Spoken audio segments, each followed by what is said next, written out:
नमस्कार, स्वागत है आपका best commerce classes bye Lokendra में। और आज के इस वीडियो में हम लोग करने वाले हैं अपना topic budget set, budget line और कंज्यूमर बजट के बारे में। ठीक है, तो हम लोग चैप्टर नंबर 2 पढ़ रहे हैं इकोनॉमिक्स का और चैप्टर नंबर 2 है जो कंज्यूमर इक्विलिब्रियम है। तो इसका हमने ऑर्डिनल अप्रोच आज करने वाले हैं। कार्डिनल अप्रोच हम लोग कर चुके हैं। ठीक है, तो ऑर्डिनल अप्रोच दिया है जे आर हाइक्स ने। कौन है? जे आर हाइक्स या हिक्स कहते हैं कई लोग, तो जे आर हिक्स भी आप बोल सकते हैं। ठीक है, तो जे.आर. हिक्स जो है इन्होंने अपना ये दिया हुआ था कौन सा ऑर्डिनल। तो इनका कहना था कि हम लोग कंज्यूमर इक्विलिब्रियम के लिए यूटिलिटी को मेजर नहीं कर सकते, हम केवल प्रेफरेंस या रैंकिंग दे सकते हैं। ठीक है, तो ऐसा कहना है किसका? जे.आर. हिक्स का। तो जे.आर. हिक्स भैया के जरिए हम लोग अगर देखें तो कुछ चीजें हमें पहले पता होना चाहिए, तो पहले उनके बारे में पढ़ेंगे, फिर हम कंज्यूमर इक्विलिब्रियम पे जाएंगे। तो इसमें 2 से 3 वीडियो लगने वाले हैं।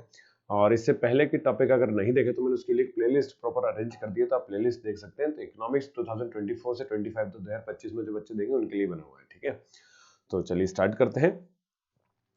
और सबसे पहले बात करेंगे एक टॉपिक है जिसको बोलेंगे बंडल। क्या बोला जाएगा भाई? बंडल। बंडल मतलब सीधा सा होता है कॉम्बिनेशन ऑफ टू गुड्स को क्या बोला जाएगा? बंडल। तो किन्हीं भी दो गुड्स का अगर कॉम्बिनेशन बना रहे हैं तो उसको बोलेंगे बंडल।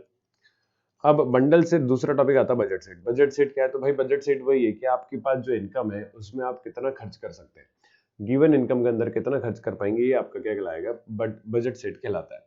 तो इन गुड्स को या बंडल्स को परचेज करने के लिए आपके पास जो परचेजिंग पावर है या पैसा है वही क्या कहलाता है? बजट सेट कहलाता है। तो दो चीज हो सकती है, या तो आपके पास देखो इनकम ज्यादा तो होने की बात नहीं, तो या तो इनकम आप पूरी खर्च कर सकते हो या इनकम से थोड़ा सा कम खर्च कर सकते हैं, बस इतनी पॉसिबल बात है ना भाई।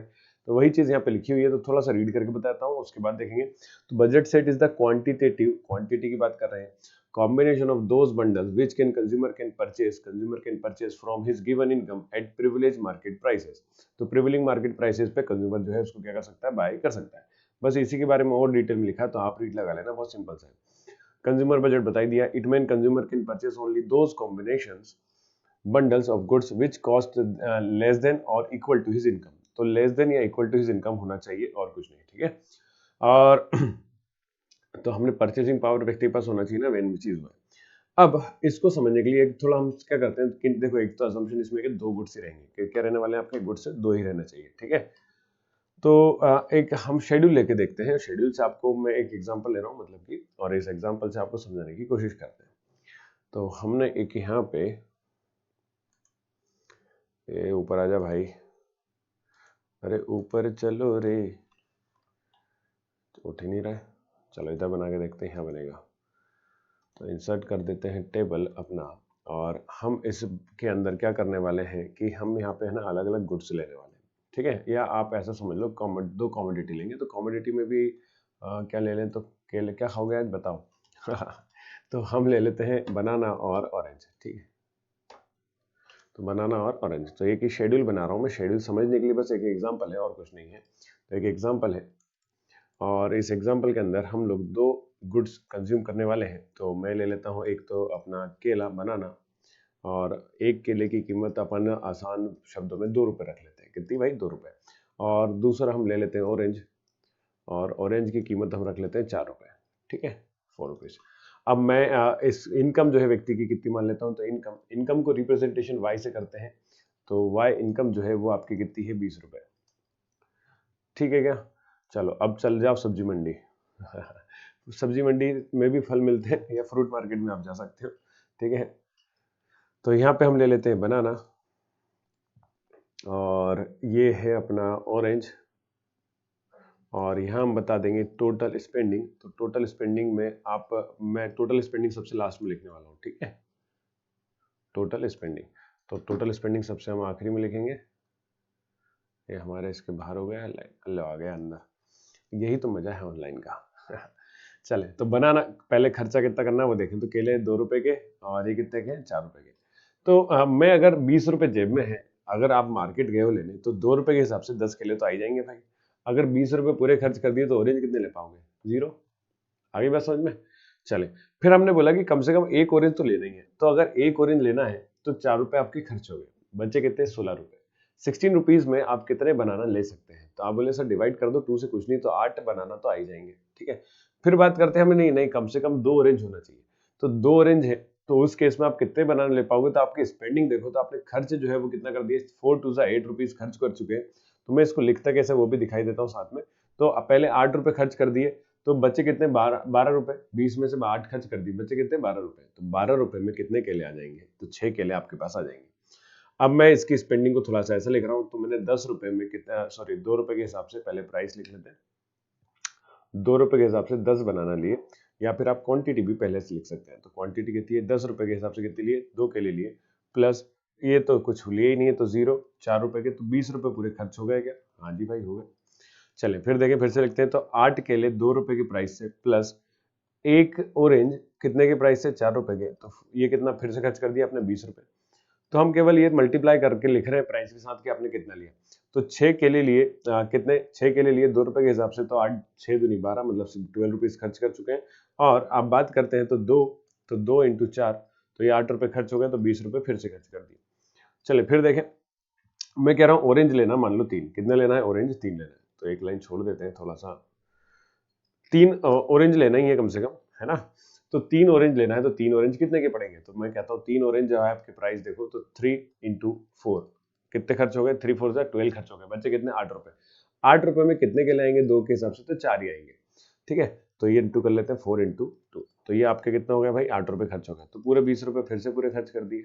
बड़े खराब लोग यार, पूरे पैसे खर्च कर देते हैं। फिर मान लेते हैं 4 ऑरेंज लेना है, तो 4 ऑरेंज अगर लिए आपने, तो 4 रुपए के 4 ऑरेंज मतलब 16 रुपए खर्च हो गए। बचे कितने, तो बचे हैं आपके पास 4 रुपए, 4 2 ही केले आएंगे भाई, 2 इंटू 2। और हम बोल लेते 5 ही ऑरेंज ले लो, ऐसा करो तो आपके पास पैसे कुछ बचेंगे नहीं, तो ये 0 हो जाएगा। 0 इंटू 2 प्लस, और ये हो गया आपका 5 इंटू 4, तो ये 20 20 रुपया दे दे भैया, 20 रुपए। तो ये आपने 20 रुपए के हिसाब से सारे क्या हो गए आपके शेड्यूल बन चुके हैं। अब अगर ये इसमें हम देखें, तो हमने क्या करा, हर बार हमने पूरी स्पेंडिंग पूरे खर्च करा है। तो टोटल स्पेंडिंग मतलब 20 रुपए पूरे जितनी इनकम थी वो खर्च कर दी। तो अगर आप यहाँ पे एक पैटर्न देखें, तो पैटर्न क्या बन रहा है वो देखो। इसमें कह रहे हैं कि पहला तो ये क्वांटिटी है ना, और क्वांटिटी बनाना है, तो मैं इसको बनाने को गुड एक्स मान लेता हूँ, और ये कौन सा अपना गुड वाई। अच्छा, गुड वाई एक्स, ए और बी मान लो, ए है और ये क्या है आपका गुड बी, ठीक है। तो Q A plus price of A, price of है ना, प्राइस है ना उसका, प्लस में ये क्या है आपका बी, तो quantity of b multiply by price of b equal to income हो रही है, तो वाई इसलिए लिया मैंने कि वाई इनकम है। तो ये जो इक्वेशन है इसको बजट इक्वेशन बोलते हैं। क्या बोलते हैं, बजट इक्वेशन। मतलब बजट इक्वेशन से ये पता चलता है कि आप जो है कितना खर्च कर रहे हैं। तो ये इक्वल टू भी हो सकता है, और ये आपका लेस देन भी हो सकता है, ग्रेटर देन कभी नहीं होगा। लेस देन मतलब कि इनकम से कम भी हो सकता है। तो इक्वल टू और लेस देन में ये जनरली आता है, और इसको क्या बोलते हैं, बजट इक्वेशन। तो बजट इक्वेशन कैसे बनती है आपको समझ में आ गई हुई। तो बजट इक्वेशन जनरली ये बताता है कि आपने कितने खर्च करे हैं, टोटल स्पेंडिंग कितनी करी गई है, ओके। और यहाँ पे इन दोनों कॉम्बिनेशन को हम लोग कर्व पे बना के देखते हैं। तो कर्व पे बना के देखने के लिए मुझे एक्स एक्सिस और क्या चाहिए भाई, वाई एक्सिस। तो मैं एक्स एक्सिस और वाई एक्सिस बना लेता हूँ, ठीक है क्या। ये बन गई एक्स एक्सिस और वाई एक्सिस। कलर चेंज कर लेते हैं, काला। और हम देखें इस पे लिखेंगे, तो ये आपका क्या हो गया भाई, इधर ले लो बनाना और इधर ले लीजिए आप ऑरेंज। तो मैं ऑरेंज लेना है मुझे 0 से लेके 5 तक, तो 0, ओके। एक गड़बड़ हो गई, हम लोग इसको थोड़ा सा शिफ्ट करेंगे x। तो ये हो गया 0 1 2 3 4 और कितना 5। ये कितना लेना भाई, मुझे 10 तक लेना है, तो 10 तक लेना है। तो मैं क्या कर रहा हूँ, 2 4 6 8 10, ठीक। तो ये आपको बनाना तो आ ही गया होगा, ऐसा मैं मान लेता हूँ। नहीं आया तो कोई दिक्कत नहीं, आप केवल देखते जाओ। क्या करना होता है, एक्स एक्सिस वाई एक्सिस पे आपने 10th क्लास में ग्राफ्स बनाए होंगे, तो ग्राफ पेपर पे बनाने होते हैं असल में ना। तो ग्राफ पेपर रियल में रहता नहीं है, तो इसलिए मैंने मैथ की चेक बॉक्स पीछे लगा रखी है। तो हम देखें, इसको बना के देखते हैं जरा। तो पहले पे कितना पॉइंट मार्क करना है। तो पहला पॉइंट है आपका कहाँ पे, पहला बंडल आपका बना 10 और 0 का। तो 10 और 0 से कहने का मतलब 10 और आपका 0। अच्छा, यहीं पे हो गया भाई। दूसरा बंडल है 8 और 1। तो 8 बनाना से एक सीधी लाइन लेके जाएंगे आप डैश डैश करके, और एक डैश लाइन सीधी लाइन कहाँ से बनाएंगे, बनाना ऑरेंज से 1 से। तो एक ऑरेंज से बनाओगे, दूसरा पॉइंट ये मिलेगा। तीसरा बनेगा 6 और 2 पे, तो 6 और 2। चौथा पॉइंट बनेगा 4 और 3। पांचवा 2 और 4, और 5 और 0, 5 और 0। तो 5 और 0 पे आपका ये पॉइंट मिल गया। अब हमें क्या करना है यहाँ पे, तो हम इसको ज्वाइन कर देंगे सभी को, एक सीधी लाइन बन जाएगी। देखो सारे पॉइंट भी सही आ रहे हैं और, है ना, ये बन गई आपकी एक सीधी सीधी लाइन। इस सीधी लाइन को बजट लाइन कहा जाता है। क्या कहते हैं भाई? इसी लाइन को क्या बोलते हैं? बजट लाइन बोलते हैं। तो budget line is none other than the graphical representation of budget set. तो बजट सेट का ग्राफिकल रिप्रेजेंटेशन को ही बजट लाइन बोलते हैं। और बजट ये आपका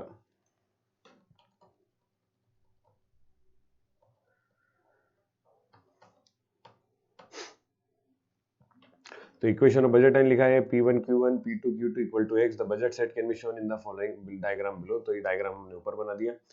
चलिए इसकी कुछ प्रॉपर्टीज है, तो प्रॉपर्टीज देख लेते हैं। पहला, दो ही चीज ध्यान रखना, बजट लाइन जो है डाउनवर्ड स्लोप होती है हमेशा। कैसी स्लोप होती है? डाउनवर्ड। डाउनवर्ड मतलब हमेशा नीचे ही जाएगी। तो budget line is slope downward always, है ना। So consumer can increase the consumption of good x only by decrease the consumption of good two. तो कंज्यूमर जो है केवल एक ही चीज कर सकता है, अगर मुझे किसी एक गुड्स का कंजप्शन बढ़ाना है ना, कंजप्शन क्या करना है? बढ़ाना है। जैसे ऑरेंज का बढ़ाना है, तो ये बढ़ाने का केवल एक ही पॉसिबल ऑप्शन है कि मुझे दूसरे वाले गुड्स को क्या करना होगा? डिक्रीज करना होगा। तो डिक्रीज मतलब बनाना का कंजप्शन डिक्रीज करूंगा, तभी मैं ऑरेंज का कंजप्शन क्या कर सकता हूँ? बढ़ा सकता हूँ। बस यही चीज आपको ध्यान रखना है यहाँ पे, और कुछ नहीं है। ठीक है। चलिए दूसरा आप याद रखेंगे, slope of the budget line. तो स्लोप ऑफ बजट लाइन लिखा नहीं है कहीं पे भी, लेकिन मैं लिख देता हूँ। ऑब्जेक्टिव में पूछते हैं स्लोप ऑफ बजट लाइन क्या होता है। तो स्लोप जो है मतलब इसका स्लोप कितना आ रहा है? तो स्लोप ऑफ बजट लाइन जो है वो आता है आपका माइनस का पी एक्स, क्योंकि डाउनवर्ड स्लोपिंग है, हमेशा नीचे जाता है, इसलिए कैसा होता है? माइनस में। तो माइनस का p x upon p y. तो मैथमेटिक्स के हिसाब से ये निकलता है, इसलिए आपको केवल ये ध्यान रखना होगा कि ये स्लोप ऑफ बजट लाइन है। ठीक है। अगर बात समझ में आ गई तो आगे बढ़ते हैं। देखिए ये हमारे पास अलग अलग कॉम्बिनेशन है बंडल से। तो मैं अगर बंडल नाम दे दूं इनको, कौन कौन से बंडल कितने बनाए आपने, तो यहाँ बंडल बनाए, एक झोला है। बंडल मतलब झोले बैग है ना, कॉम्बिनेशन है, तो दो गुड्स का कॉम्बिनेशन को बंडल बोलते हैं। तो पहले वाले बंडल में 10 बनाना है, 0 ऑरेंज है। दूसरे वाले बंडल बी में 8 बनाना, 1 ऑरेंज है। बंडल सी में 6 बनाना और 2 ऑरेंज है। बंडल डी ई एफ, ऐसे मेरे पास 6 बंडल्स हैं। तो आप अगर नॉर्मल कंज्यूमर्स हैं, तो आप ऐसा तो है नहीं कि सारे के सारे बंडल लेकर आओगे, भाई सभी में तो बनाना और ऑरेंज है ना। तो हम क्या करते हैं, कोई एक को चूज करते हैं। कोई एक चूज वो करेंगे जिसमें कि ज्यादा से ज्यादा बेनिफिट मिलने वाला है। तो सबसे ज्यादा बेनिफिट किसमें मिलेगा आप देखो, तो वो 4 और 3 वाला है। 4 और 3 वाला। तो बेनिफिट से कहने का मतलब होता है कि ऐसा कॉम्बिनेशन जिसमें या तो दोनों गुड से ज्यादा हो, या एक गुड ज्यादा हो, एक थोड़ा उससे कम हो। फिर से, या तो दोनों गुड्स क्या हो? ज्यादा हो, या फिर एक थोड़ा ज्यादा, एक क्या हो? थोड़ा उससे कम हो। तो ऐसे प्रेफरेंस को, मतलब एक सिलेक्ट करने को मोनोटोनिक प्रेफरेंस बोलते हैं। क्या बोलते हैं भाई? Monotonic preference. कहां लिखूं? अच्छा नीचे लिखा तो है यार, किथे गया भाई? ये लिखा। तो consumer can consumer preference are called monotonic preference when between any two bundle one bundle has more of one good. तो one bundle has more of one good और no less of other good, या दूसरा good कम नहीं होना चाहिए। As it offer him the higher level of satisfaction, जिससे उसे ज्यादा से ज्यादा क्या मिलेगा? सेटिस्फेक्शन मिलेगा। ठीक है क्या? उम्मीद है बात समझ आ गई होगी। समझ में आ गई तो वीडियो को लाइक करना। और कोई अगर पहले से जैसे कि हमारा एक ऑनलाइन बेच भी चलता है, आपको पता हो, तो रात में 9:30 बजे रहता है, लेकिन वो होता है एप्लीकेशन पे। कहाँ होता है भाई? एप्लीकेशन पे। तो एप्लीकेशन के लिंक डिस्क्रिप्शन में गिवन है। और वीडियो कब कब आ रहे हैं इसके लिए आप व्हाट्सएप चैनल ज्वाइन कर सकते हैं, है ना। अब किसी बच्चे के पास आईफोन है, तो वो आईफोन वालों के लिए तो अभी कोई सुविधा नहीं है, लेकिन आप क्या करेंगे, नीचे हमने साइट भी बना रखी है अपनी, है ना। तो डेस्कटॉप या लैपटॉप पे पढ़ते हैं तो आप साइट के जरिए भी पढ़ सकते हो। तो साइट की लिंक भी हमें डिस्क्रिप्शन में बॉक्स में दे देना है। और टेलीग्राम ज्वाइन कर सकते हैं। तो टेलीग्राम पे भी आपको क्या मिल जाएगी? इन्फॉर्मेशन या नोट्स वगैरह, जो भी पीडीएफ आते हैं, वो सारी चीजें कहाँ? टेलीग्राम और व्हाट्सएप चैनल पे हम शेयर करते हैं। तो व्हाट्सएप चैनल और टेलीग्राम चैनल दोनों ज्वाइन कर लीजिए, तो थोड़ा आसान होता है, और कुछ नहीं। अच्छा, व्हाट्सएप चैनल पे लोगों को लगता है नंबर शेयर होगा, तो नंबर कुछ भी शेयर नहीं होता ना आपका, प्राइवेसी तो रहेगी ही रहेगी। ठीक है। तो अगर जल्दी पढ़ना है तो एप्लीकेशन की लिंक दी है, एप्लीकेशन को ज्वाइन कर लो। 9:30 बजे लाइव क्लास चलती है, जिसपे आधे से ज्यादा सिलेबस हो चुका है। चले फिर आते हैं budget in line, budget change in budget line. तो आज का अपन ये आखिरी टॉपिक पढ़ेंगे, चेंज इन बजट लाइन। तो चेंज इन बजट लाइन क्या होता है? देखो, ये बजट लाइन जो आपकी थी ना, अगर मान लो व्यक्ति की इनकम बढ़ गई, जैसे 20 रुपए है, 20 रुपए लेके निकले घर से, रास्ते में जाते आते 10 रुपए और पड़े मिल गए, तो आपके पास कितने हो गए? 30 रुपए हो गए। या फिर दूसरा ऑप्शन हो सकता है कि आप जा रहे थे घर से, अच्छे खासे हंसते हंसते खासे, किसी को उधार देने वाला मिल गया रास्ते में, तो उसने उसको पैसे दे दी, दोस्त मिल गया, बोले 5 रुपए बचे मेरे पहले के, 5 रुपए दे, 5 रुपए दे, है ना। तो वहां पे इनकम क्या हो गई, कम हो गई। तो ऐसे दो पॉसिबल केस कह सकते हैं अपन, मान लेते हैं, जिसमें कि एक में इनकम बढ़ जाए, ये तो एक एग्जांपल था केवल, लेकिन ध्यान के रखना कि इनकम अगर या तो बढ़ जाए या फिर क्या हो जाए भाई, कम हो जाए। अरे ये क्या कॉपी पेस्ट हुआ, अच्छा करा कहाँ, हुआ कहाँ, एक में ये लाइन आ रही है, एक में लाइन नहीं है, ठीक। तो मैं दोनों केसेस में बजट लाइन पहले बना लेता हूँ, उसके बाद आपको समझाऊंगा कि क्या हो रहा है, ठीक है। तो ये हमारी ये है आम जिंदगी। अब आएगी मिनटोस जिंदगी। देखिए, तो ये आपका बजट लाइन है, फिर से ड्रॉ कर लेते हैं भाई। ओ ये तो डिलीट कर देते हैं, अच्छे से नहीं बनी ना, अच्छे से बनाना आप लोग भी स्केल पेंसिल लेके, ऐसे मत बनाना है ना। नहीं मैं तो अच्छे से ही बना रहा हूँ, स्केल पेंसिल सब लिया हुआ। हाँ, देखें तो पहला केस लेते हैं अपन, जब इनकम क्या हो जाए व्यक्ति की, इंक्रीज हो जाए, इनकम बढ़ जाए, तो इंक्रीज इन इनकम। और दूसरा केस लेते हैं increase decrease in income, decrease in income. तो इंक्रीज इन इनकम और डिक्रीज इन इनकम में क्या होता है, बजट लाइन में शिफ्ट होते, चेंज होता है। तो चेंज कैसे होते हैं वो देखें। यहाँ पे आप कितने ले रहे थे, तो 10 बनाना थे, और यहाँ पे हमने 5 ऑरेंज लिए थे। अगर इनकम बढ़ गई तो क्या ऑरेंज ज्यादा नहीं ले सकते हम, है ना। इनकम क्या हो गई आपकी, बढ़ गई। तो मान लो आप क्या कह रहे हो, जैसे कि हम मान लेते हैं आपका इनकम हो गई 30 रुपए, कितनी हो गई 30। तो अब पॉसिबल ये है कि आप 4 रुपए के हिसाब से 2 ऑरेंज और ले सकते हो, एक ऑरेंज मान लेता हूँ मैं, एक ऑरेंज और ले लेता हूँ। तो एक ऑरेंज और ले लिए तो 24 रुपए खर्च हो गए, बचे कितने 6 रुपए। तो 6 रुपए में और 3 बनाना जाएंगे, तो हमें ये कह रहे हैं यहाँ पे बनाना भी क्या हो गया, शिफ्ट हो गया। तो ये कहना चाहता हूँ कि जब इनकम बढ़ जाती है भाई, तो गुड्स हम ज्यादा ले सकते हैं, मतलब ये भी आगे बढ़ जाएगा, ये भी आगे बढ़ जाएगा। तो नया पॉइंट ही मैंने रेट से जो मार्क करा है वो हो गया। और नई बजट लाइन अगर बना के देखोगे तो ये नई बजट लाइन इस तरह से बनती है।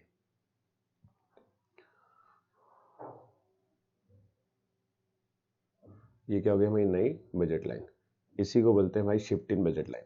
और ये किधर शिफ्ट हो रही है, तो आप देखो ये बोले सीधे हाथ तरफ सर बढ़ रही बढ़ती दिख रही, तो इसको बोलते हैं राइटवर्ड शिफ्ट। क्या बोलते हैं, राइटवर्ड शिफ्ट। तो राइटवर्ड शिफ्ट होती है ना, कब, जब इनकम क्या होती है, डिक्रीज होती है। इसका जस्ट अपोजिट आप डायरेक्ट बता सकते हो कि इनकम अगर कम हुई ना सर, तो किधर शिफ्ट होगी फिर बजट लाइन, लेफ्टवर्ड शिफ्ट। किधर शिफ्ट हो जाएगी, लेफ्टवर्ड। क्योंकि इनकम कम हो गई, तो पहले जहां 5 बनाना या ऑरेंज ले पा रहे थे और 10 बनाना ले पा रहे थे, तब उतने नहीं ले पाओगे, उससे कम ही आ पाएंगे आप, क्योंकि पैसे बचे नहीं जेब में, पैसे खर्च हो गए, तो खर्च कर दिए, तो आपकी लाइन किधर शिफ्ट हो गई। तो बजट लाइन जो है लेफ्टवर्ड शिफ्ट होती है। किधर शिफ्ट होती है भाई, लेफ्टवर्ड। तो इसे कहते हैं इसलिए शिफ्ट इन बजट लाइन। तो इनकम बढ़ने पर राइटवर्ड शिफ्ट होती है, इनकम कम होने पर लेफ्टवर्ड शिफ्ट होती है। तो बस इतनी सी बात थी। तो ये था पूरा आपका बजट लाइन का तामझाम। और इसके बाद हम लोग कल से करेंगे आपका नेक्स्ट क्लास में, मंडे से, मतलब कि मार्जिनल रेट ऑफ सब्स्टिट्यूशन मतलब इंडिफरेंस कर्व के बारे में, और कंज्यूमर इक्विलिब्रियम करके खत्म कर देंगे। तो ये चैप्टर जो है वो जल्दी से आपका कवर हो जाएगा। एक मैंने बोला था 1 से 2 वीडियो लगने वाले हैं बस, है ना। उसके बाद हम इसी चैप्टर का डिमांड वाला पार्ट करेंगे। तो दोनों मिलाकर होता है, असल में कुछ बुक में ही अलग अलग दिया हुआ है, तो कंफ्यूज नहीं होना है। सिलेबस जो है एनसीईआरटी के हिसाब से फॉलो करना है, और एनसीईआरटी को प्रॉपर तरीके से फॉलो करेंगे तो बुक, अच्छा कई बोलते हैं सर शिवलाल बुक पे एनसीईआरटी लिखा है, नहीं भाई उसमें लिखा है एनसीईआरटी पैटर्न। तो ये रेफरेंस बुक्स है सारी की सारी, जितनी भी अदर बुक आपको एनसीईआरटी के अलावा मिल रही है, तो वो एनसीईआरटी नहीं है ना, एनसीईआरटी है, एनसीईआरटी के ऊपर क्लियर लिखा रहता है एनसीईआरटी। तो आज के लिए इतना ही, वीडियो देखने के लिए thank you, bye bye, take care.